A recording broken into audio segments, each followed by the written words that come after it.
Meninas, então hoje nós vamos iniciar. Agora a gente vai começar falando de harmonização facial, toxina e preenchimento.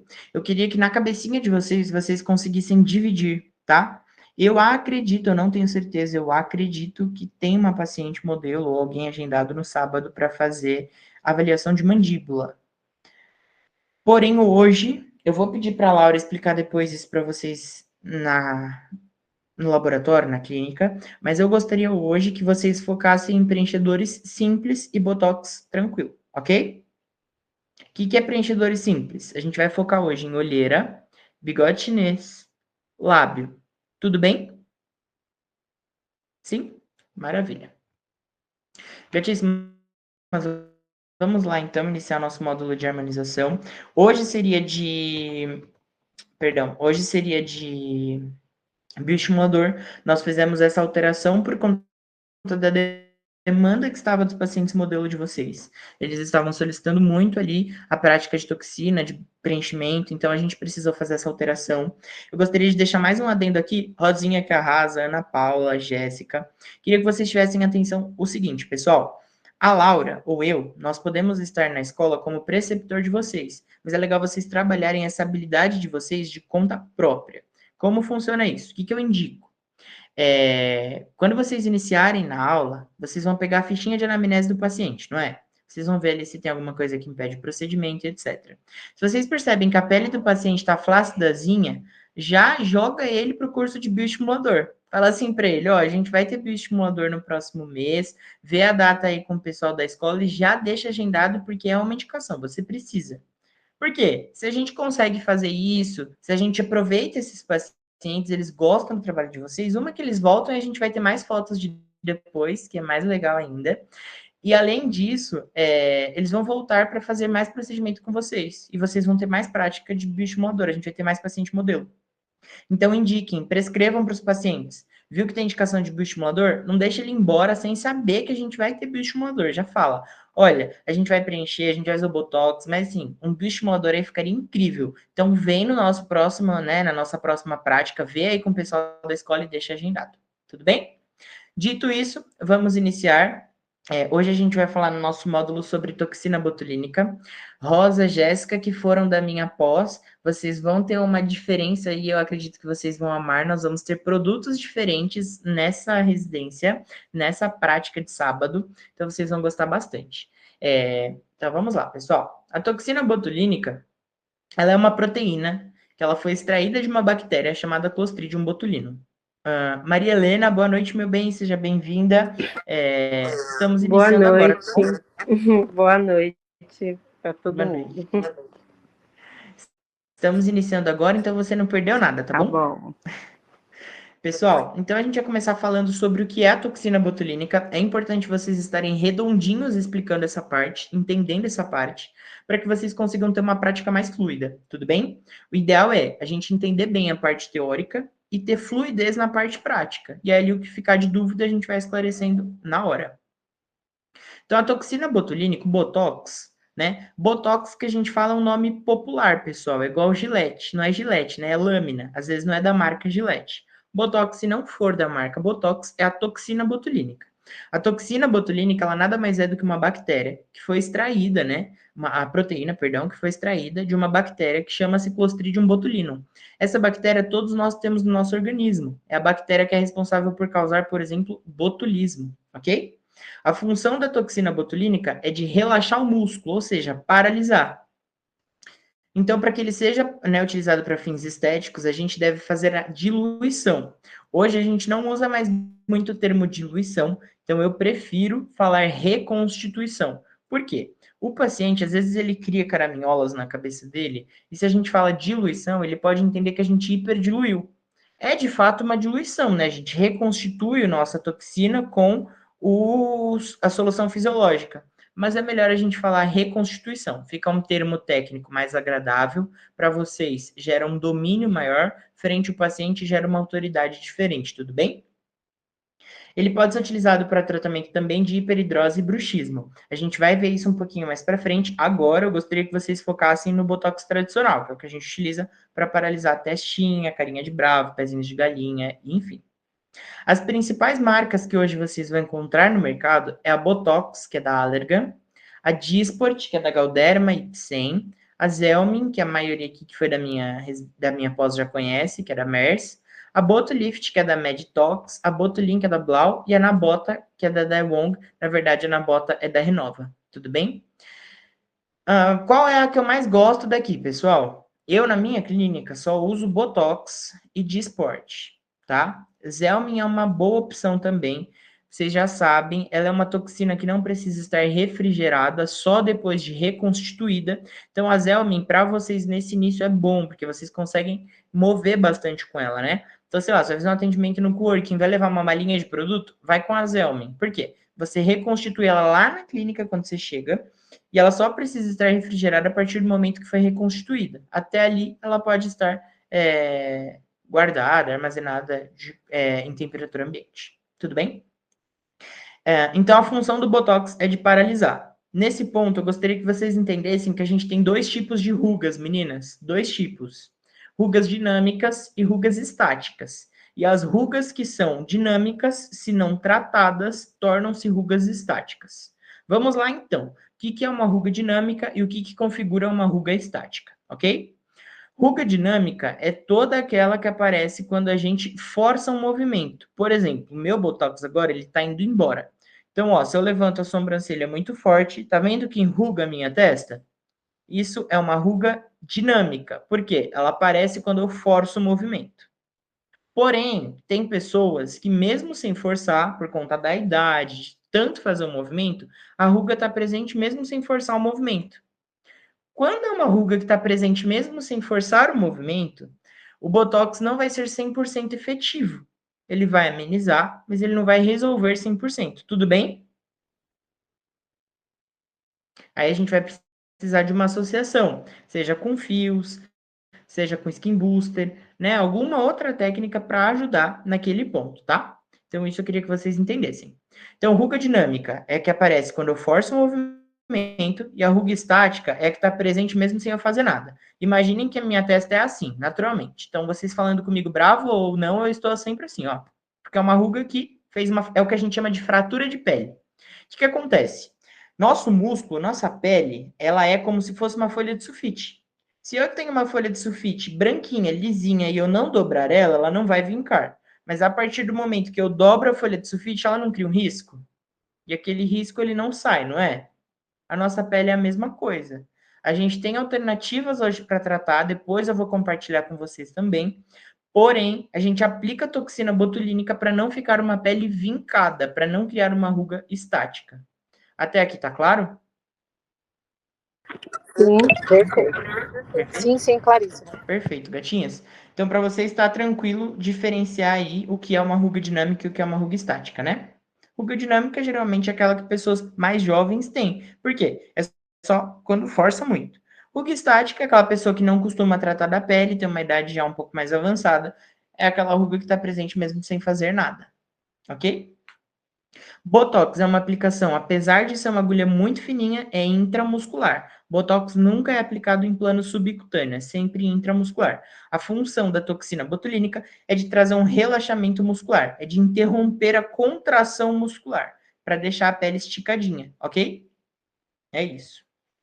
Principais marcas que eu, Vitor, mais gosto é Botox, Dysport e aí em terceiro a gente deixa a Zelmin.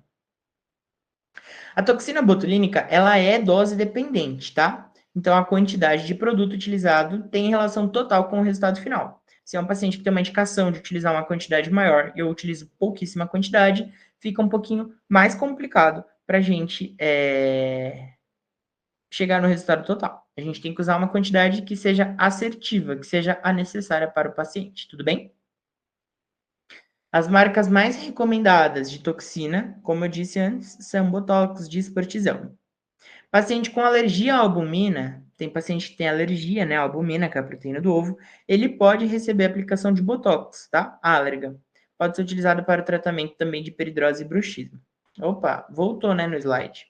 Mas paciente que tem alergia à albumina, o Botox da Allergan pode ser aplicado nesse paciente. Vamos lá, então, falar um pouquinho do mecanismo de ação. A aplicação, a gente disse aqui que é intramuscular, a gente faz com agulhinha de insulina. E os efeitos da toxina botulínica, eles sempre podem começar a aparecer entre o segundo e o quinto dia após o procedimento. Botox, toxina botulínica, não é um resultado imediato, ok? Não é um resultado imediato. A gente aplica, porém, a gente tem aí um prazo de até 15 dias para ter uma paralisação completa. Tem pacientes que vai na clínica, a gente explica o beabá muito claro, eles fazem a aplicação de toxina e no outro dia ele vai te mandar mensagem assim: olha, Maria Helena, olha, Ana Paula, olha, Jéssica, olha, Rosa, eu fiz o Botox e não travou. Não sei o que você fez, não fez efeito. É claro, né? Não fez efeito não é porque a toxina foi utilizada de forma incorreta ou indevida. É porque ainda não deu tempo de paralisação. Então, isso vale vocês sempre constar em um termo que vocês deem para o paciente de vocês preencherem, assinarem. Vale sempre vocês terem essa atenção, tá bom? Sempre lembrar ele, né? Nunca deixar, enfim, ausente de saber que é algo necessário, né? E que a toxina, ela tem um tempo de paralisação. Porque senão eles fazem essas queixas, eles reclamam, e é uma coisa que não tem, na verdade, nem do que reclamar, né? Porque não deu tempo de ação do produto mesmo. Então, vale sempre repetir várias vezes para que eles consigam entender. O resultado final ele aparece com 15 dias após a aplicação. É nesse momento que a gente recomenda vocês agendarem um retoque com o paciente. Então, fez Botox, já agenda o retoque para o seu paciente dali 15 dias, tá? O pico do efeito aguardado do Botox é entre a quarta e a sexta semana após a aplicação de toxina. Meninas, mais um ponto de ter muita atenção. Antigamente, a gente acostumou, né, ter uma fala que dizia sempre assim: Botox dura 6 meses. Botox não dura 6 meses, meninas. Toxina botulínica por bula hoje, seja Dysport, Allergan, Zelmin, por bula, a toxina ela dura de 3 a 6 meses. Tem pacientes que dura 3, tem pacientes que dura 4, tem pacientes que dura 5. Mas a média é de 3 a 6 meses, ok? O que vai influenciar na durabilidade? Paciente que não se hidrata, não toma água, vai durar menos. Paciente que fuma muito, vai durar menos. Paciente que treina muito, vai durar menos. Paciente que trabalha com fontes de calor, exemplo, cozinheira, vai durar menos. Por quê? É uma toxina que vai ser absorvida, e se a gente tem uma sudorese excessiva, seja no treino, seja, né, trabalhando com fontes de calor, essa toxina vai sendo eliminada. O Botox, ele não acaba de uma hora para outra. Então tem gente que fala do Botox como se ele fosse uma mágica, né? Um dia você dorme com Botox, no outro dia você acorda sem Botox. Não é assim que funciona. O Botox, ele tira a nossa força muscular. Com o tempo, essa força ela vai voltando e a toxina vai sendo absorvida. E aí a gente precisa de fazer uma nova aplicação, tudo bem? Então, aos poucos, essa toxina vai sendo absorvida e os movimentos vão voltando. Ó, a minha testa tá vincando, mas ela não voltou o movimento total. O que significa que o meu Botox ele está indo embora, não foi embora por completo. E antes de ele ir embora por completo, eu vou reaplicar para continuar a minha prevenção. Tudo bem até aqui? Então, o pico da toxina botulínica, o pico do efeito, ele acontece entre um mês, né, ali, e um mês e meio. Se a gente pensar que ela dura 3 meses, um mês e meio a gente está no pico de ação dela. Por isso que vale vocês colocarem em contrato e deixar isso sempre muito bem amarrado, que o retoque é com 15 dias. Tem paciente que é espertinho e faz ali a aplicação dele, volta para você dali 30 dias, 40 dias, falando, esqueci do meu retoque. 30, 40 dias não é mais retoque, é uma nova aplicação. E a gente não recomenda uma nova aplicação num período menor de 3 meses, quando você já fez uma aplicação de Botox. Fez o Botox, fez o retoque porque teve necessidade, pelo menos 3 meses para fazer uma nova aplicação, ok? Eu ia perguntar isso.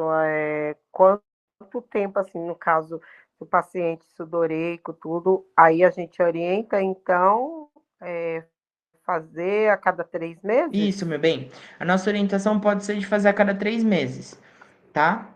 Hoje em dia, a indicação é fazer Botox de 2 a 3 vezes no ano, a gente consegue manter um bom tratamento para envelhecimento, tá bom? Mas sempre aguardar pelo menos 3 meses. Vamos dizer que fez a toxina e fez o retoque depois de 15 dias. O ideal para fazer uma nova aplicação é dentro de 90 dias, 3 meses, pelo menos, tá bom? Aí isso vai depender da toxina que você utilizou, dos hábitos do paciente. Muitas vezes ele vai sentir que durou 4, 5 meses. O meu, ó, tem quase 4 meses e meio aí que eu fiz e agora que tá voltando.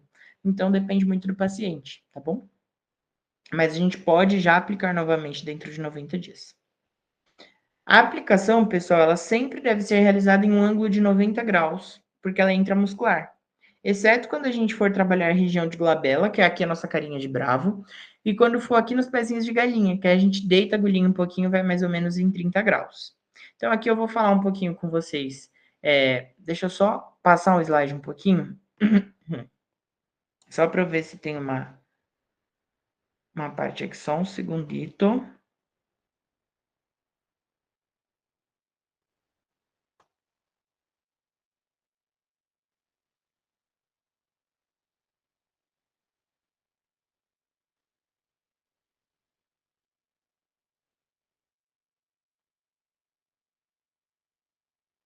Tá? Antes de eu iniciar nessa parte do slide, tá? Que a gente está falando aqui já de práticas injetáveis, eu queria trazer um pouquinho para vocês uma vivência de diluição, de reconstituição, pode ser? Eu vou só ver se eu abro um outro slide de apoio ou se a gente segue nesse mesmo. Só um segundinho. Porque aqui está faltando a parte da reconstituição. Bom, meninas, eu vou pedir só um segundinho para vocês. Eu vou abrir aqui um novo slide e a gente já vai falar um pouquinho dele. Só um segundinho.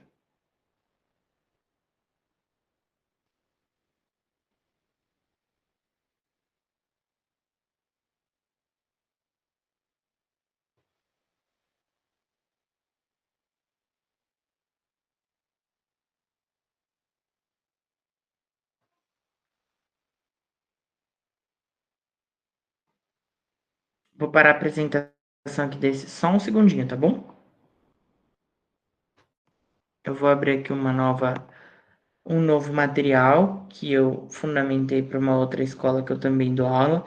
E ele tem um conteúdo que está um pouquinho mais completo para a gente abordar esse tema específico, tá? De reconstituição. Que ele é essencial, ele é crucial e vocês precisam saber, estarem a par.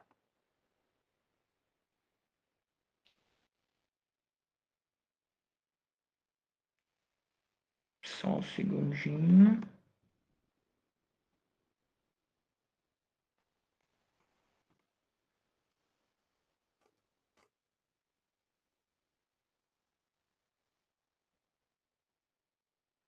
Vou pedir só para vocês não repararem. A gente vai layoutar direitinho para passar para vocês, mas é um conteúdo que às vezes vocês podem encontrar uma nuance de uma outra escola, porque eu dou aula em uma outra escola também, e lá eu monto as aulas da mesma forma que eu monto aqui para vocês. Porém, eu me lembrei aqui que tem um conteúdo que seria importante ter para vocês, então eu gostaria de mostrar, tá bom? Só um segundinho.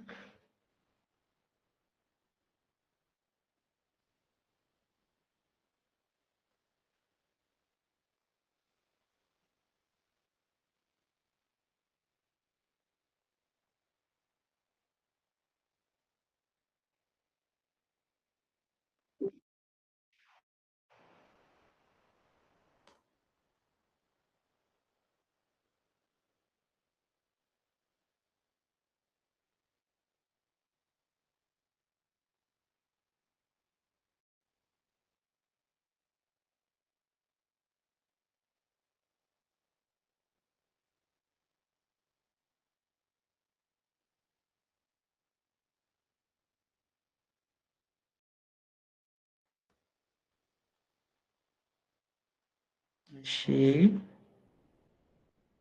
Só um minutinho que agora eu vou espelhar aqui, tá bom, meninas? Perdoem. Faz parte do ao vivo, algumas interrupções. Já estou solucionando aqui, porque é um conteúdo que eu realmente acho que faz muito sentido ter para vocês. Não estava nesse slide anterior.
Me notifiquem se vocês conseguirem ver agora essa nova aba que eu vou colocar aqui para apresentar.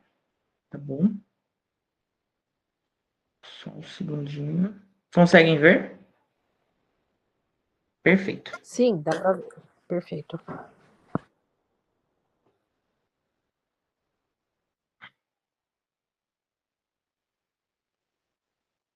Então vamos lá, vou voltar um pouquinho aqui com vocês, vou recapitulando, vou passando rapidinho, porque é o conteúdo que a gente já falou, mas tendo dúvidas, vocês, por favor, levantem a mão, mandem no chat, me interrompam, que a gente segue para ir explicando novamente, tá bom?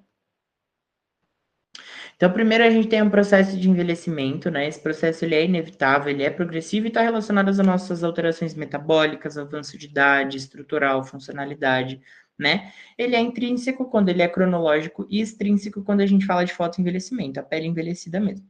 Então, a gente tem três pilares de envelhecimento. Ou uma remodelação esquelética, porque quando a gente envelhece, a gente tem uma reabsorção óssea. Ou perda de gordura, porque a gente tem consumação da gordura. Ou a gente tem uma alteração na pele, que é uma fragmentação do colágeno, tá? Então, quais são as características do envelhecimento? Pele mais enrugada, mais opaca, mais flácida, com reabsorção óssea, com redução de coxinha de gordura, aspecto de flacidez, cansaço, aspecto de cansaço, né, rugas. Classificação de rugas, como eu expliquei para vocês, nós temos as estáticas e as dinâmicas. As dinâmicas são sempre tratadas com toxina botulínica, né? As rugas estáticas, elas melhoram com o aspecto da toxina botulínica e podem ser tratadas conjuntamente com fios lisos, fios Filer, peelings, microagulhamento, tecnologias, Ultraformer, Lavian, CO2, bioestimulador, Skin Booster, entre outros. Então, né, aqui a gente tem nosso mecanismo de ação. A excreção da toxina botulínica ela é sempre realizada por via urinária, metabolizada através da protease, enzima produzida pelo pâncreas. Acredita-se, né, a gente acredita que a distribuição sistêmica das doses da toxina botulínica seja muito pequena. Então é importante sempre referir que a reconstituição pode influenciar na difusão da toxina botulínica, sendo que o raio de difusão aumenta com a reconstituição. Então, primeiro a gente tem uma desnervação química, né, que ela é reversível, né, onde a gente tem o funcionamento da placa motora. Ela promove um movimento de um efeito de relaxamento muscular e a gente tem uma diminuição das rugas dinâmicas. Tudo bem até aqui? Indicações estéticas. Atenuação de rugas dinâmicas faciais, então a gente vai utilizar para fronte, para glabela, para periorbicular, sobrancelha e bunny lines. Aplicação estética, né? Ela consiste na aplicação em músculos da mímica facial, que quando contraídos formam as rugas indesejadas, ou seja, carinha de brava, aquela ruga de coelhinho, cheirinho ruim, tá? E a aplicação terapêutica que se refere a patologias. Então, a gente pode utilizar o Botox, por exemplo, quando a gente fala de bruxismo, quando a gente fala de alguma infecção, de hiperidrose, ok? Segundo, né, a Anvisa, o procedimento de aplicação de toxina botulínica A não é considerado um procedimento invasivo cirúrgico, podendo ser realizado em consultório através de técnicas injetáveis. A gente sempre recomenda consultar o conselho profissional, mas no Brasil não é considerado um procedimento invasivo e cirúrgico.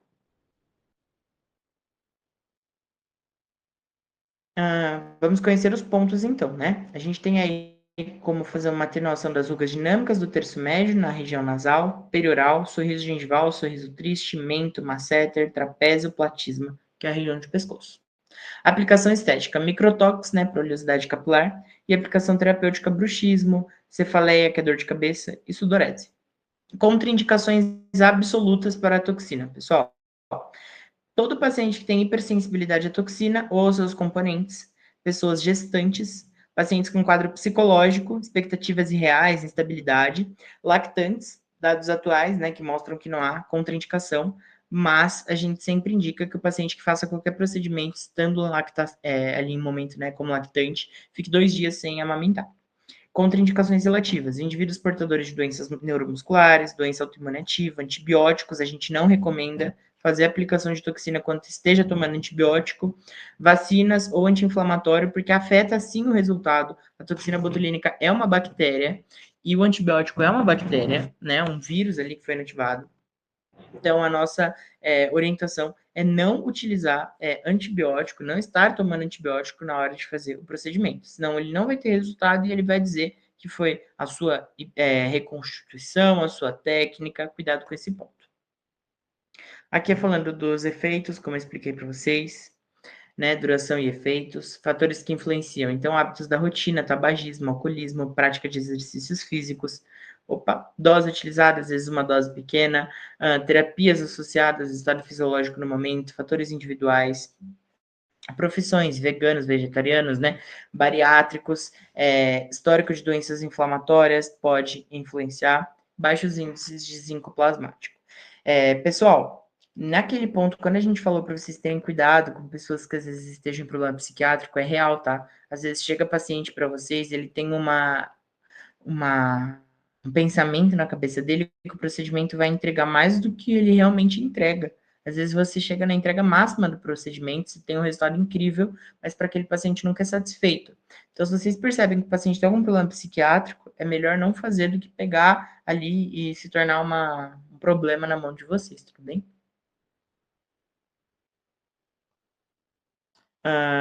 Imunogenicidade, né? Então, a condição de desenvolvimento de anticorpos resistentes à toxina varia de acordo com diversos fatores. Doses utilizadas, período de intervalo, tá?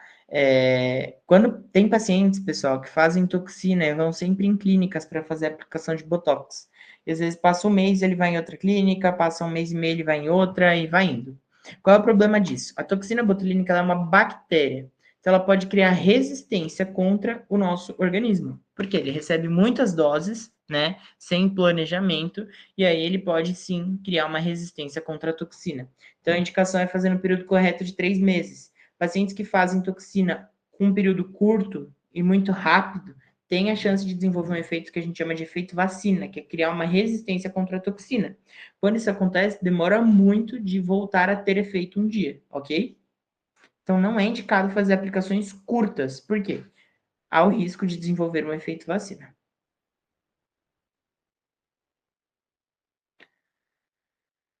Aqui eu queria que vocês prestassem um pouquinho de atenção nas fotos, porque assim, pessoal, Botox, Botulíft, Botulin, Nabota, Prosign, todas essas toxinas, Zelmin, a gente contabiliza por UI, ok? Então, a gente tem aqui a toxina, Botox e Botulíft de 50, de 100, de 200 UI. Sempre UI, que é a unidade de medida.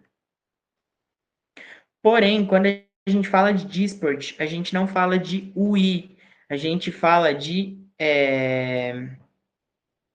a gente tem uma outra unidade de medida, que não é UI. A gente fala... Perdão, me fugiu um pouquinho aqui. Mas toxina botulínica, Botox, a gente fala UI. A Dysport, a gente utiliza uma outra unidade de medida. Só um segundinho que realmente fugiu da minha cabeça. Estou pesquisando aqui para vocês. Fim do dia a gente está só falhando, né? Lembrei. Spywood, ok? Então, quando a gente fala de toxina botulínica, todas de modo global, meninas, a gente sempre vai falar o I. A Dysport é um caso à parte. Quando a gente fala de Dysport, a Dysport não é contabilizada por UI. A gente contabiliza por Spywood. Vitor, muda muito? Muda. A unidade de medida, ela muda completamente na hora da gente puxar na seringa.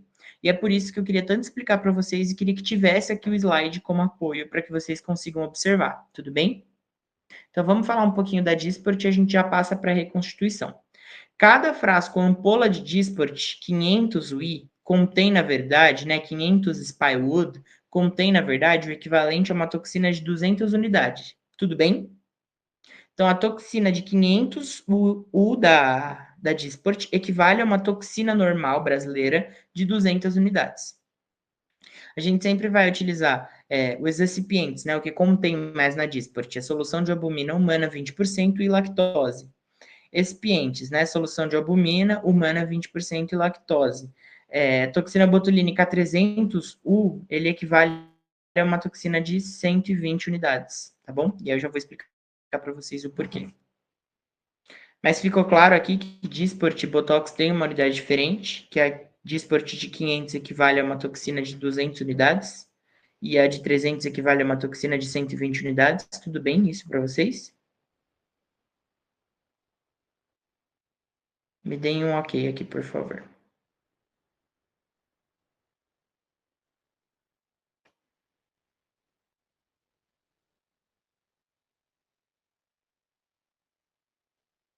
Tranquilo? Posso seguir aqui? Perfeito. Vou seguir aqui com vocês, então, e a gente vai mudar um pouquinho.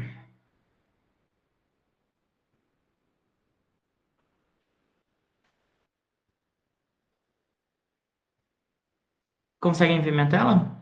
Tá ok aí? Perfeito? Sim. Vamos lá então, pessoal. Os frascos da toxina, quando a gente vai reconstituir, eles sempre vêm lacrados e eles vêm com um vácuo dentro do frasco, na forma de um poliofilizado estéreo. Então a gente precisa reconstruir essa toxina. Toxina ela é um medicamento, tá? Então na caixinha vem sempre escrito que é um medicamento. Então a gente sempre precisa fazer a reconstituição ou diluição deste medicamento. Na diluição, a gente vai alterar a concentração de um medicamento já em estado líquido. O armazenamento, né, pré-reconstituição. Antes de reconstituir, a gente precisa que a toxina esteja entre 2 e 8 graus. Depois de reconstituída, a gente precisa manter ela em 2 e 8 graus.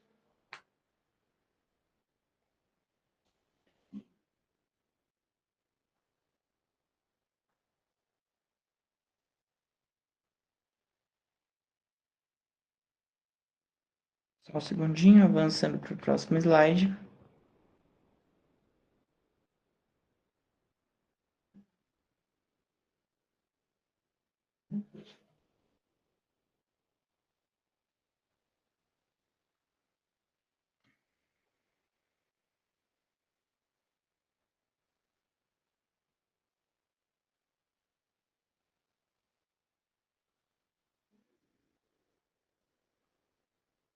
Essa aula é um pouquinho mais densa, eu sei que é um pouquinho chatinho, mas é uma parte muito necessária, tá bom, pessoal?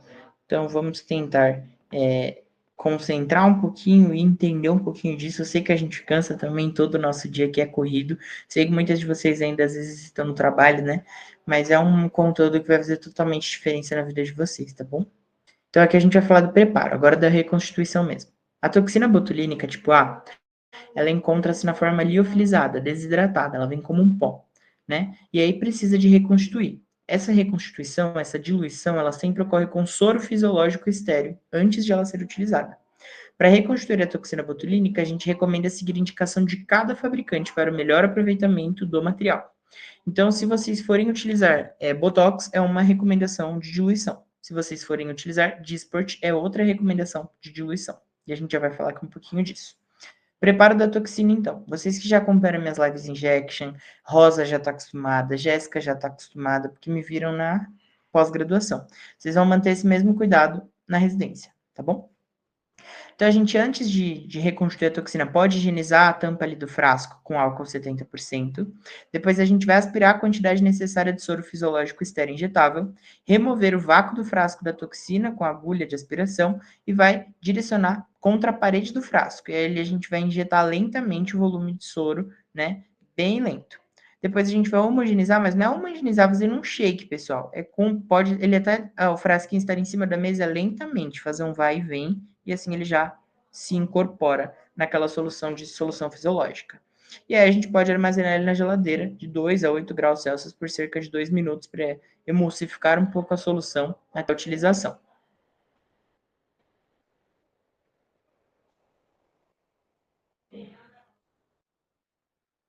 Olha, esses slides estão brincando um pouquinho com o teacher de vocês, que ele está saindo toda hora. Mas a gente vai voltar. Essa reconstituição, ela vai mudar dependendo da forma que vocês forem fazer a aplicação. Então, por exemplo, se vocês forem reconstituir um Botox de 50 unidades, o que vocês vão utilizar? 50 unidades de soro, tudo bem? Se vocês forem reconstituir um de 100 unidades de Botox, vocês vão utilizar 100 unidades de soro. É sempre 1 para 1 essa quantidade. Então, assim,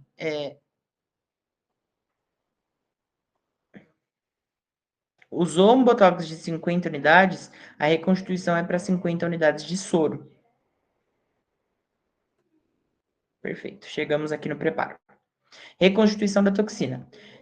50 unidades. Soro fisiológico. Vocês vão aplicar 50 unidades, meio ml, tá? Aqui tá 1 ml, mas não é. É meio. Toxina botulínica, 100 unidades. Vocês vão reconstituir para 1 ml de soro.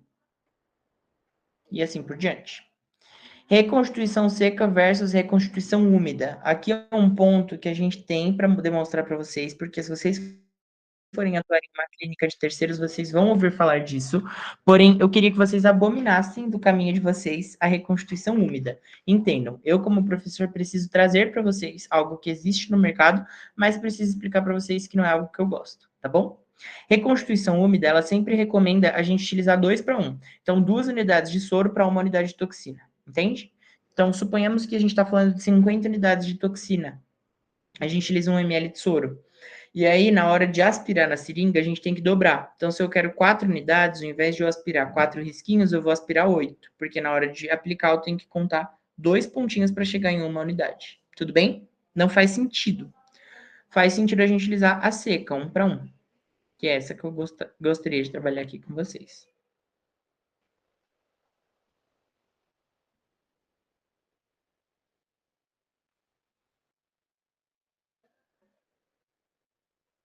Então, pessoal, aqui, ó, se a gente fala de reconstituição seca, que é a forma correta, a Dysport de 300 unidades, a gente vai reconstruir para 1,2 ml de soro, por isso que no final a gente tem 120 unidades. A Dysport de 500, a gente vai reconstruir para 2 de soro, por isso que no final a gente tem 200 unidades. Porém, o que muda aqui? Lá no ITEC, vocês estão adaptadas a utilizarem a seringuinha laranja de insulina de 1 ml, correto? Eu pedi para fazer uma troca. Neste sábado, vocês vão trabalhar com a seringa de 50 unidades, porque o que acontece? Na seringa de 100 unidades, de 1 ml, se vocês aspirarem 50 unidades de toxina, cada tracinho não tem uma unidade, cada tracinho tem 2 unidades. Então, fica uma quantidade de toxina maior, mais potente. E na hora de fazer a contagem, fica mais difícil. Então, o que eu solicitei? Que no sábado, para vocês, tem a seringa de 50 unidades, porque ali vai ficar claro, vai ficar fácil. Cada tracinho é uma unidade, não tem segredo. Se você fez ali a conta no seu paciente, contou que você vai aplicar nele 30 unidades, você vai aspirar até o número 30 na seringa de 50 unidades. Chegou no 30, você tem 30 unidades, ok? Cada tracinho equivale a uma unidade. Tudo bem? Ah, Vitor, mas eu não fiz com a Dysport, eu fiz com Botox. Mesma coisa, você vai diluir, só que aí você lembra que naquela seringa, cada tracinho é uma unidade. Se a gente estiver falando de Botox, a gente vai contar da mesma forma, ok? Porque a gente está na reconstituição seca. Tudo bem isso, meninas? A novidade para vocês é que neste sábado, vocês vão ter a toxina Dysport para trabalhar no ITEC. Então, vocês vão gostar muito, porque hoje é tida como uma das melhores toxinas, a que os profissionais mais amam, a que paralisa mais. Ela é incrível, é uma toxina maravilhosa, e aí vocês vão trabalhar com a toxina de 500 da Dysport. Vai ser a diluição seca, que nem eu estou explicando aqui para vocês. Cada tracinho vai ser uma unidade, e por isso que eu solicitei também a troca de seringa para de 50. Passando, né, as recomendações do procedimento. Então, após fazer botox, evitar massagear o local, cosméticos, maquiagem, atividades físicas intensas e mímicas forçadas, ficar forçando aquela cara de brava, enfim. Exposição ao sol, fontes de calor e vapor, procedimento no mesmo local, peeling, microagulhamento, etc. E medicamentos específicos. Então, o que vocês vão falar para o paciente quando terminar ali a aplicação de botox? Olha, evita ficar massageando o local, evita passar maquiagem agora, neste momento, pelo menos umas 24 horas aí, deixa a pele respirar. E evita tomar anti-inflamatório e antibiótico. Sem academia por 24 horas e o restante está liberado. Sem muito segredo. Laurinha vai orientar vocês na hora de posicionar isso para o paciente, mas sem muito segredo. Reações adversas que nós temos, né? A gente pode ter as transitórias. Então, a gente pode ter edema, que é inchaço, pode ter eritema, que é vermelhidão, dor. É comum, alguns pacientes relatam que sofrem de cefaleia após aplicação de toxina botulínica, de dor de cabeça, vale a gente analisar. Náuseas e equimose, rugas compensatórias, perda total do movimento. Tardia. Assimetrias, então, mais para frente a gente pode ter uma sobrancelha diferente da outra, que a gente precisa corrigir. Pitose, que é a queda do tecido. Alergia, formigamento, perda de sensibilidade, edema palpebral, não é comum, mas existem. Manejo. A toxina, pessoal, ela parece ser mais simples, mas ela é mais complicada que o preenchimento do ponto aqui. Preenchimento tem a hialuronidase, que quebra o ácido hialurônico. Então tem como a gente reverter. Toxina não tem nada que quebre ela de uma forma. Então ela não tem reversão. Então a gente tem que fazer uma aplicação correta na primeira vez, porque não tem muito como a gente reverter. Óbvio que uma simetria, algo assim, a gente consegue resolver, tá? A gente fala disso para uma pitose, para algo mais grave. Vamos planejar aqui, então, né, um caso clínico. Aqui a gente tem um caso do Sebastião Cotofana, ok? Que ele é um maior anatomista do mundo. E aqui a gente tem o músculo da glabela e os músculos aqui, né, próximo do orbicular do olho, o levantador do supercílio, que a gente consegue ver que tem uma incidência aí, uma necessidade de aplicação. Então vamos lá, pessoal. Pontos de aplicação glabela. Então a gente vai determinar, né, as linhas médio-pupilares, delimitar a área de risco, ângulo sempre de 90 graus, né, pinçar a pele de 1 a 5 unidades por ponto, né? O risco a gente vai fazer uma difusão indesejada, músculo elevador da pálpebra superior, pitose palpebral.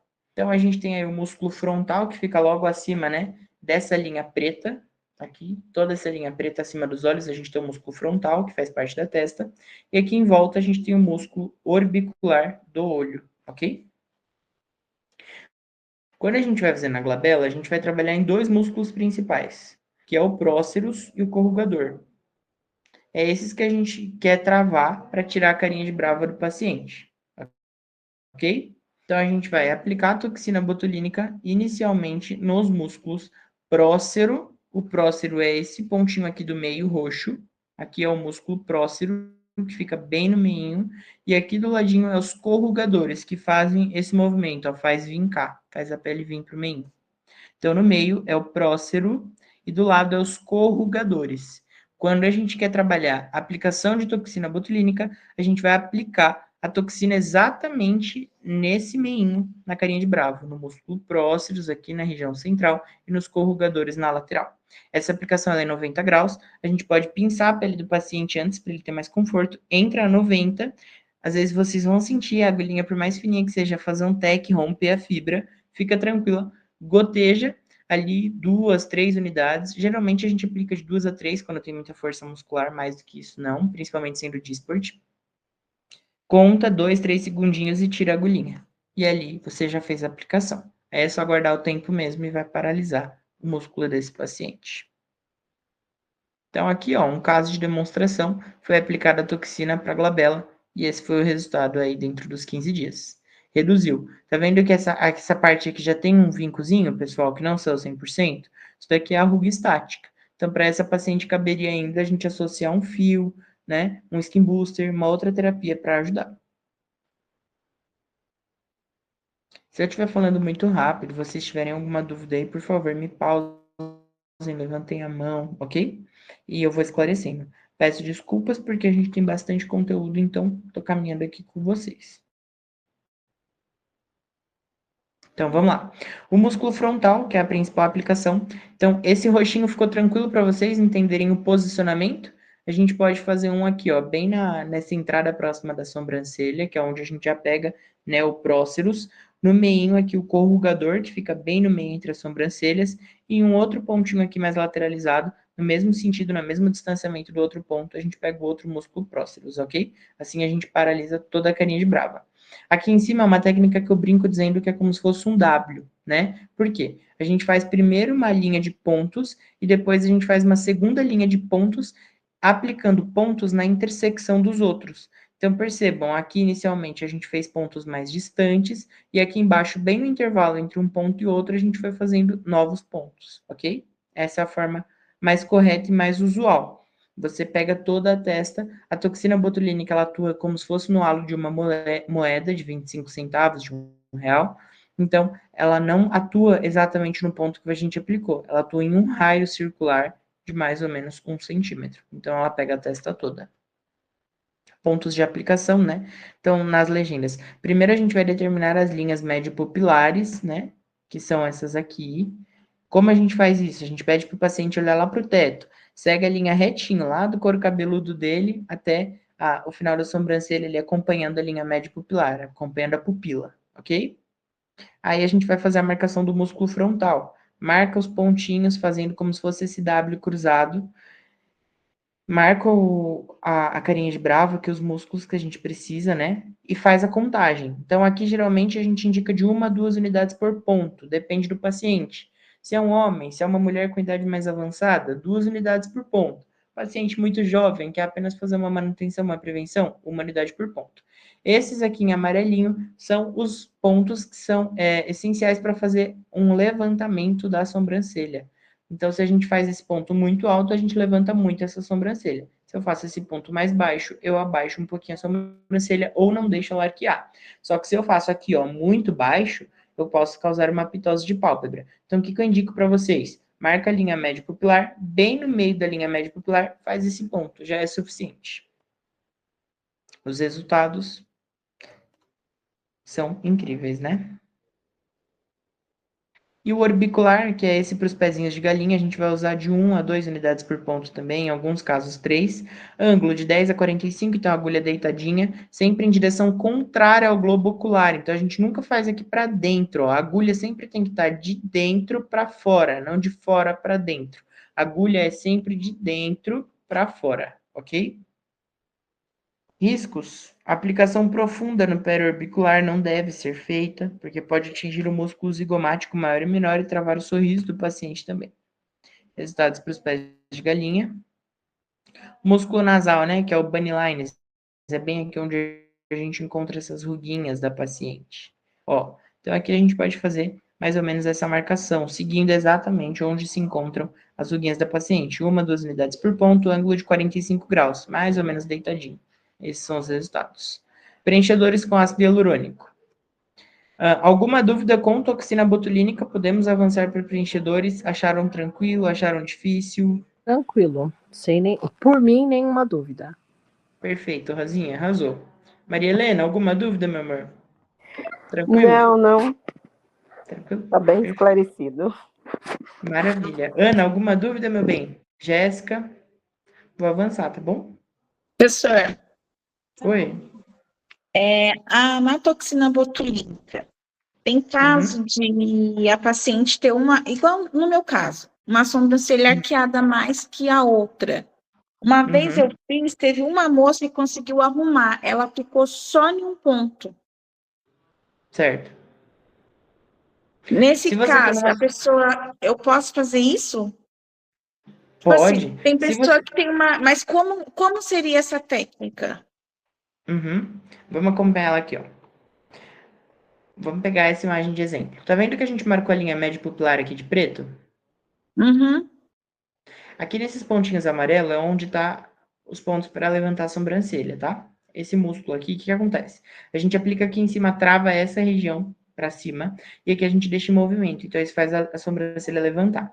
Suponhamos que aqui fosse um paciente, ele tivesse essa sobrancelha aqui mais elevada, e essa daqui mais baixa. O que eu faria? Faria um ponto nessa mais baixa, aqui na linha média, para ele levantar um pouquinho e ficar igual a esse, que é mais altinho. E aí eu já resolveria.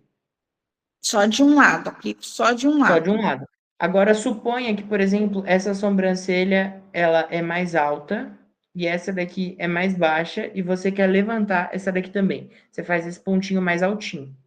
Ou suponha que essa sobrancelha é mais alta, na verdade, as duas sobrancelhas, essa sobrancelha é mais baixa que essa e você quer baixar essa. Você faz esse ponto só, nessa que é mais alta, só que em uma direção um pouquinho mais baixa para ele ficar regular. E aí fica ok. Entendi. Entendeu? Na que tá mais alta, se você, por exemplo, se o paciente tem uma sobrancelha mais alta que a outra, e ele quer deixar outra alta igual, né, ao outro ladinho, a gente faz um ponto para elevar. Então, o ponto é mais altinho. Se ele tem uma sobrancelha mais alta, né, do que a outra, e ele quer baixar a que é mais alta, a gente aplica na sobrancelha que é mais alta um ponto aqui, ó, mais próximo do meinho para baixar. Tudo bem? Tudo Ficou bem, claro? entendi. É porque o meu medo sempre foi por causa da sobrancelha do cliente. Não, é super Por isso- tranquilo. É só a gente fazer uma análise. Agora, se ele tem as sobrancelhas regulares, como essa paciente modelo aqui, a gente vai fazer, ó, no mesmo sentido, tá vendo? Na mesma distância que você fez esse ponto, vai fazer esse ponto. Tudo bem?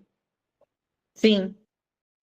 Mesma coisinha. Agora, suponhamos que ela tivesse essa sobrancelha mais levantada e essa baixa. Eu quisesse arquear essa que é baixa. Eu faria um ponto aqui, ó, mais ou menos no meio da linha média pupilar, para essa sobrancelha subir um pouquinho e ficar igual a essa, que já era mais alta. Tudo E isso, bem? 1 ml. Uma unidade. Uma ou duas unidades. Uma Aí unidade, depende. desculpa. É, de uma a duas, tá? No máximo duas, Entendi. para levantar a sobrancelha. Tá, obrigada. Então, imagina, meu bem. Então, vamos lá para os preenchedores de ácido hialurônico, né? Então, aqui é contando um pouquinho a história do preenchimento facial, que ele tem como objetivo tratar sulcos profundos e reverter a perda de volume ou contorno da face, restabelecendo o aspecto jovial. Então, a gente tem exemplos de preenchedores aí, né? A gordura autóloga, o silicone, o PMMA, o ácido hialurônico e o plasma gel. Gordura autóloga é realizada apenas sob cirurgia, silicone só sob cirurgia, PMMA nunca é indicado, independente se foi feito com médico ou com outro profissional. PMMA deve ser abominado, porque ele é um preenchimento de base acrílica, não tem interação positiva com o nosso organismo, é uma bomba relógio, não deve ser aplicado. Fatores de envelhecimento, pessoal. Quais são as características, né? Desgaste de estruturas ósseas de sustentação, dos coxins gordurosos, afrouxamento dos ligamentos. Então, a gente tem um aspecto de derretimento facial.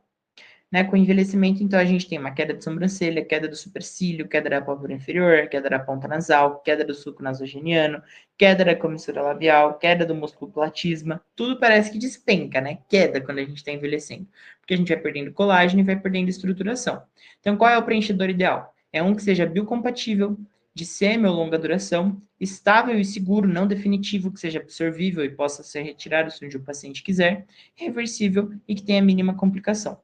O ácido hialurônico hoje ele é considerado como preenchedor padrão ouro, por ser a substância que mais se aproxima de características de um preenchedor ideal.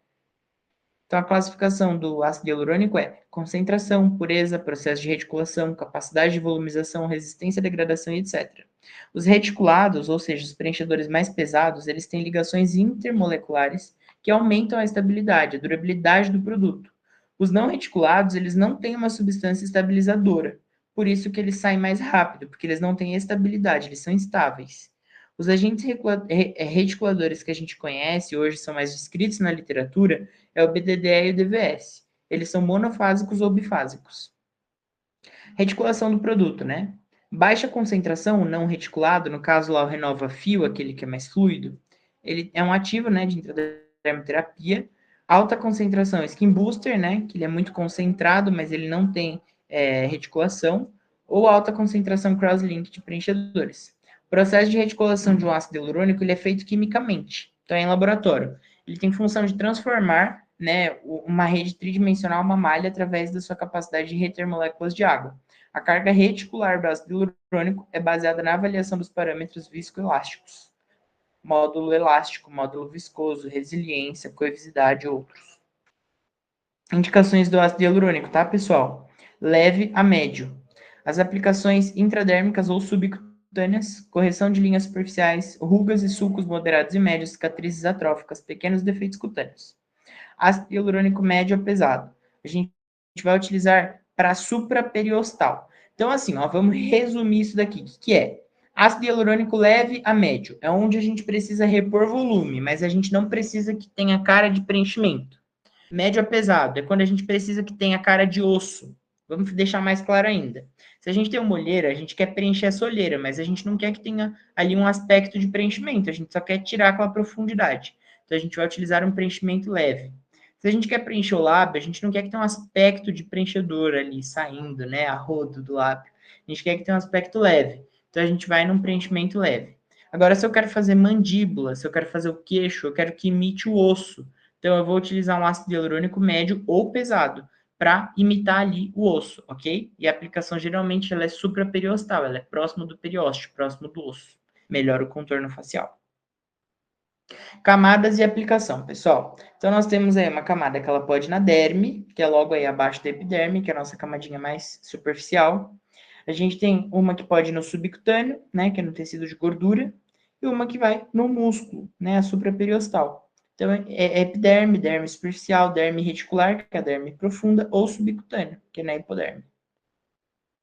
Contraindicações para o ácido hialurônico. Indivíduos com procedimentos definitivos no local. Então, se sempre fazem essa avaliação, prestem bastante atenção no sábado, na ficha de anamnese. Paciente relata para vocês que tem PMMA, na hora manda ele para casa. Paciente com PMMA não deve ser submetido a procedimento com ácido hialurônico, porque ele pode ter uma interação e o PMMA pode virar uma bomba relógio. O problema é sempre do último que pôs a mão, nunca daquele que aplicou PMMA no paciente. Contraindicações relativas: doença autoimune, procedimento no mesmo local há menos de 15 dias, uso contínuo de medicamentos, doenças sistêmicas descompensadas, infecções, deficiência de coagulação, flacidez de pele acentuada, enfim. Áreas de risco, nós temos várias, né? Quando a gente fala de lábio, a gente tem uma área de grande risco, que é as artérias, né, superior e artéria inferior labial.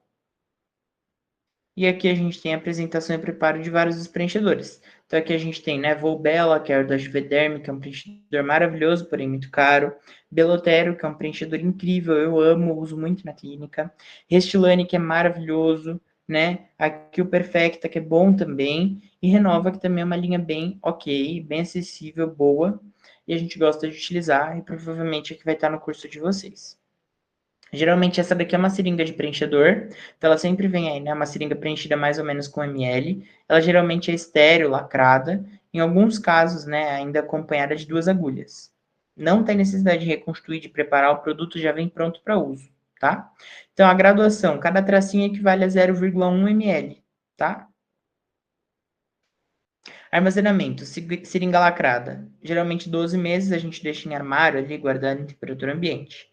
E após o uso, se sobrou produto e você não vai ali fazer uma reavaliação naquele paciente, o ideal é descartar o produto. Sobrou ácido hialurônico, descarta. Nunca reutilize em um outro paciente o que sobrou. Duração e efeitos da toxina, né? Então a gente tem alguns fatores que influenciam, né? Hábitos, mesma coisa, também tabagismo, álcool, prática de exercícios, qualidade do produto, terapias associadas, fatores individuais e local de aplicação.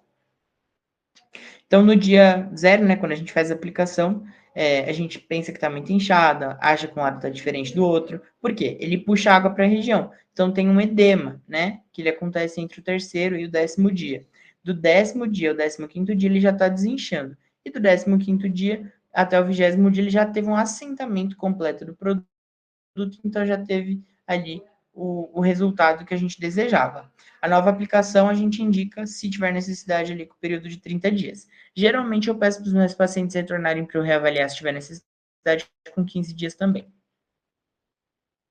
Então, né, aí introduzindo, evitar massagear o local, né, cosméticos e maquiagem, pelo menos uns 3 dias, exposição ao sol, se for se expor ao sol, sempre com muito protetor, FPS 50, ingestão excessiva de sal e álcool, a gente não recomenda dormir em cima do procedimento. Então, né, fez aqui para o malar, que é essa regiãozinha do meinho do rosto, evitar dormir com o rosto no travesseiro, amassando. Reações adversas, mas que são simples, né? Edema, equimose, dolorimento local, vermelhidão, sangramento na área tratada, herpes, assimetria inicial, tudo isso é mais comum. Mais grave que a gente sempre deve se preocupar é isquemia e necrose, né? Infecção local, um granuloma, um ETIP, que é um edema tardio intermitente.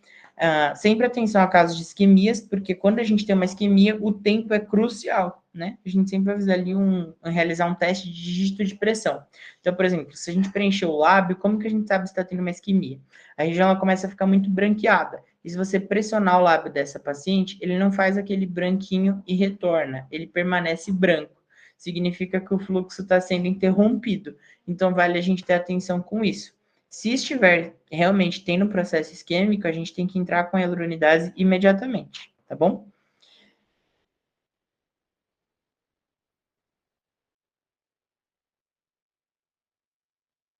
Aqui é um tipo de reação adversa. Aqui na primeira imagem a gente tem uma isquemia, quando a gente ainda consegue reverter, e aqui no segundo a gente já tem evolução para uma necrose tecidual. Quando chega um processo necrótico, não tem reversão, pessoal, porque necrose, necrosou, teve morte do tecido, não tem como reverter. Então a gente sempre tem que avaliar e prestar todo o atendimento necessário para o paciente, porque se a gente suspeitar de uma isquemia, o ideal é já fazer a remoção daquele preenchimento, tá? Para a gente não evoluir para uma necrose e não ter o que fazer. O que é a hialuronidase, então, né? A principal finalidade dessa enzima é de quebrar, né, degradar o ácido hialurônico. Ela é naturalmente presente no organismo e atua aumentando temporariamente a permeabilidade e a absorção dos tecidos. Ela facilita a migração dos macrófagos na penetração dos medicamentos. Tem capacidade de despolimerizar, ou seja, quebrar, degradar o ácido hialurônico. Tá? Após a hialuronidase, geralmente a gente tem muito inchaço, muito edema, muito eritema, muito prurido e dor.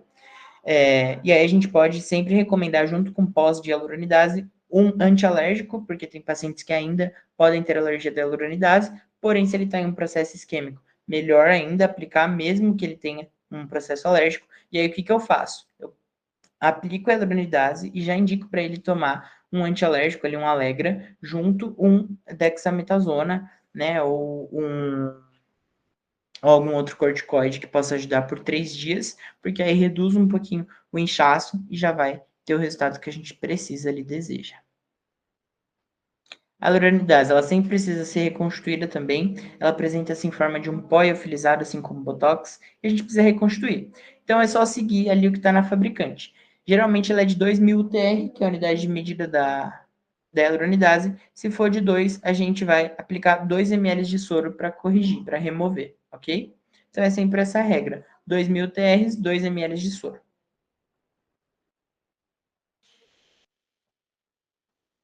Pré-procedimento, né? Então, a gente sempre vai alinhar as expectativas do paciente com a realidade, esclarecer o procedimento, explicar passo a passo como vai ser feito, o que tem que ser feito, como é, o que ele tem, o que ele não pode fazer no pós, fazer ele assinar os termos, fazer os registros fotográficos, possíveis efeitos pós-procedimento, assistências de pós, né? E os insumos. Então, a gente sempre vai usar uma agulha 21 ou 22G para pertuito, para aspiração do anestésico, né? Uma agulha 30G para aplicar o botão anestésico, uma seringa de 1 ml para aplicação do botão anestésico e uma cânula 22G para aplicação do procedimento. Agulha ou cânula. Qual é a diferença, pessoal? Diferença entre agulha e cânula ao entrar em contato com o vaso. A agulha, ela traumatiza o vaso, então ela pode romper o vaso, sendo necessário realizar a aspiração.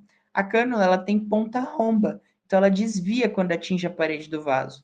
As cânulas de calibre fino podem acabar atuando como uma agulha em vasos mais calibrosos, então a gente não usa as cânulas tão fininhas. As que a gente usa para o rosto geralmente são as 22G.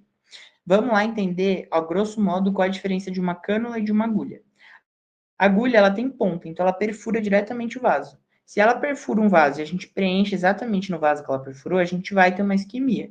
Então, por isso que a gente fala que a cânula, ela é mais segura, porque a cânula, ela vai desviar da parede do vaso, então ela não vai gerar uma isquemia, tá bom? Mas vale a gente ter atenção. Em alguns casos, faz mais sentido a gente preencher com agulha, em alguns casos, faz mais sentido a gente usar a cânula. Nesse primeiro momento, eu quero que vocês tenham domínio com a cânula, para depois a gente evoluir para um preenchimento com agulha, tudo bem? Quando a gente vai aplicar com agulha, vocês que são enfermeiras já estão adaptadas, a gente vai fazer aquela aspiração. Então, antes de injetar, a gente puxa o êmbolo da seringa e coloca ali para o paciente para fazer, né, a aspiração durante uns 15, 20 segundinhos. Não teve uma aspiração positiva, não voltou sangue, a gente preenche. Oi, Rosa, perdão, meu amor, não vi que você estava com a mão levantada, pode perguntar. Não, eu queria perguntar sobre aquele como é que é? A hialuronidase. Aí, no caso, seria qual quantidade para que região? Como que eu faço isso? Uhum. Geralmente, a gente vai aplicar o dobro do que a gente aplicou de preenchedor, mas pelo menos ali a mesma quantidade. Então, suponhamos que assim, você fez um preenchimento na região do lábio e você aplicou 1 ml e você suspeita que no lábio inferior está tendo um processo isquêmico. Aplica 1 ml direto já no lábio inferior e 1 ml depois direto no lábio superior. Incha bastante, tá? Não sei se vocês já viram um caso no TikTok, caso de alguém que já aplicou, mas incha bastante. É um processo normal. Por isso eu já recomendo. Aplicou a hialuronidase, se possível, pede até para o paciente tomar antes de aplicar, já começa pedindo para ele tomar o Allegra, que é um antialérgico, e um dexametasona por 3 dias, porque vai ajudar a controlar um pouquinho esse processo inflamatório e esse edema. Ah, tá joia, perfeito, obrigada. Tá bom, amor? Obrigado. Vou passando aqui, meninas. Se tiver alguma dúvida, vocês me parem.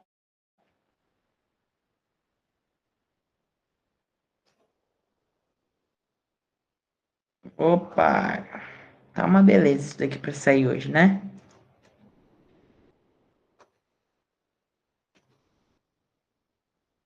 Já estamos voltando no slide que a gente estava.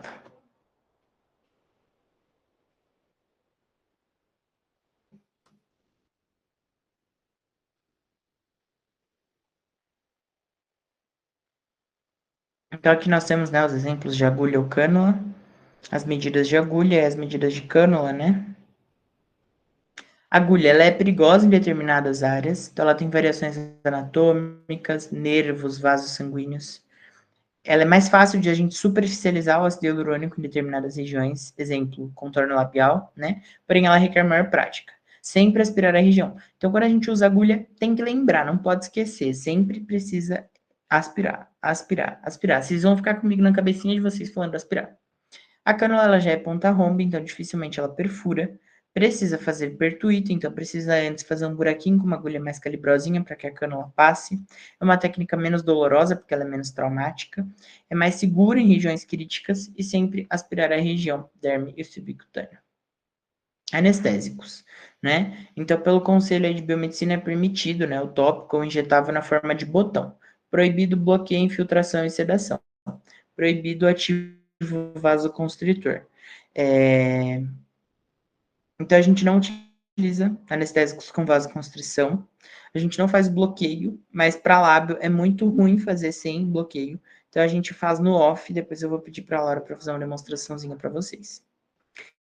O bloqueio anestésico ele pode ser intra ou extra-oral.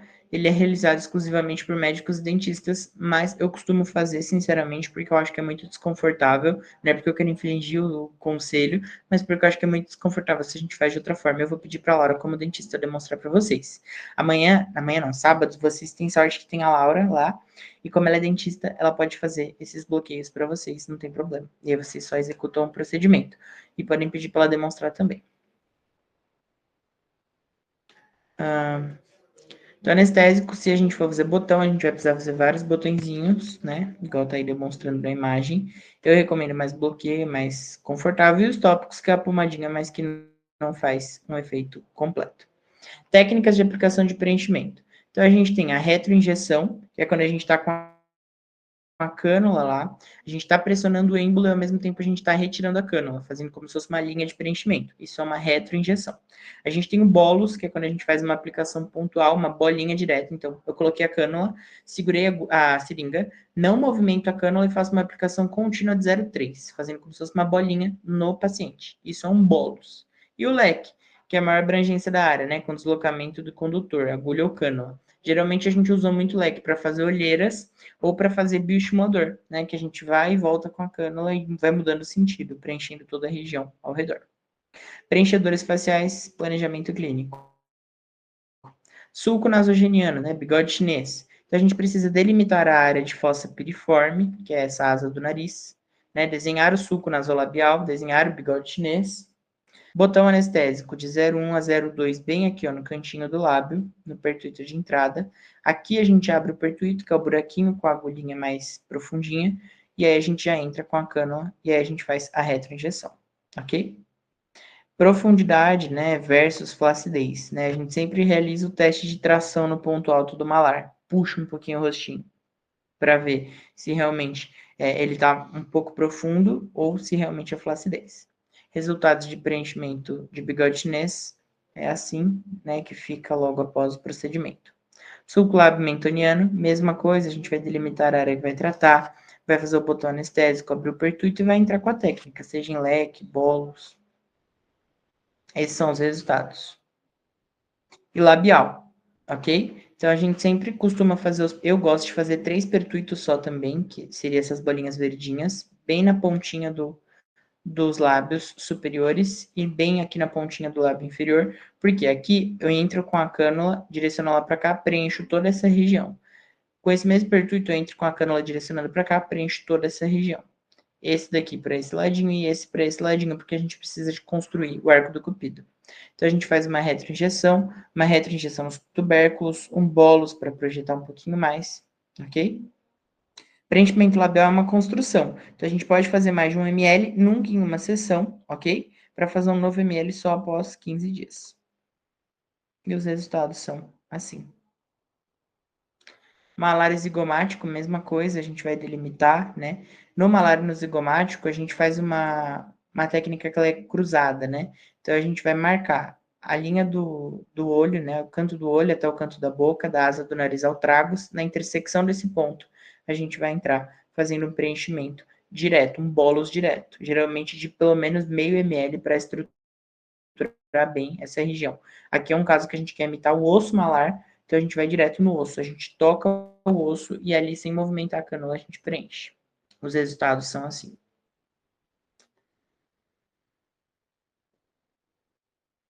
Tudo bem com os preenchedores? Muito difícil os pontos que a gente abordou, mais ou menos. Tranquilo, por mim tranquilo. Tranquilo, Rosa? Você já está adaptada, né? Já viu bastante.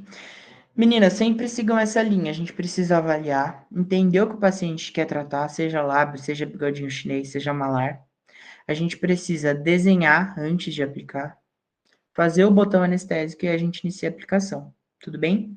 Regiões que tem osso, a gente precisa de um preenchimento mais pesado, porque a gente precisa continuar imitando o osso. Região que não tem osso, a gente vai para um mais leve para preencher. Mas é isso, acho que vocês vão ter muito sucesso. Eu vou depois ter uma conversinha com a Laura, intensificar pontos para ela, que eu acho que ela deve ter mais atenção. Queria pedir para vocês procurarem manter a ordem de sempre no laboratório e procurarem manter a calma, tá bom? Pensem que, assim, eu tenho uma fluidez muito tranquila com vocês, nós já estamos adaptados uns com os outros na nossa aula, mas vocês são em 7, se não faltar ninguém, né? Geralmente, quando o Lucas não conseguiu ir ainda, mas vocês são em 7 na nossa turma. Vamos fazer da mesma forma, tá bom? Façam as duplas de vocês. Vamos em dupla, cada maca uma dupla, porque fica mais fácil, você compartilha ali informações com a sua dupla, faz um raciocínio clínico junto. Tenham calma na hora de tirar as dúvidas com a Laura, porque ela é uma só. Vocês vão estar em 7. Então chama ela vai até a maca, aguarda um pouquinho, mas tentem também ir se desenvolvendo, né, sem sempre estar com a Laura. Óbvio que os primeiros casos é um pouquinho mais complicado. Eu vou pedir para ela fazer as demonstrações igual eu faço. Depois prestem bastante atenção, mas chamem ela com calma, tá bom? Para que ela consiga também manter a ordem com vocês. Uma maca chama, enquanto a outra espera um pouquinho, depois ela vai lá, auxilia, e façam com calma. Se tiverem dúvidas, esperem ela vir até a maca, mas tentem desenvolver o raciocínio de vocês. Tudo bem? Alguma dúvida até aqui, meninas? Tudo bem?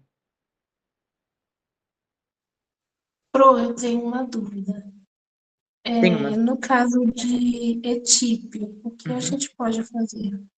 No caso de etípio, já é um edema tardio, né? Então, por exemplo, você fez preenchimento, passou um tempo e o paciente desenvolveu aí o etípe. Não tem muito o que fazer. O correto é a gente realmente aplicar a hyaluronidase, remover aquele preenchedor e talvez fazer novamente. É muito comum até em região de olheira. Tem paciente que fica com uma distensão mesmo tendo feito após bastante tempo.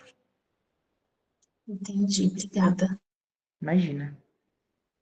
Alguma outra dúvida, meninas?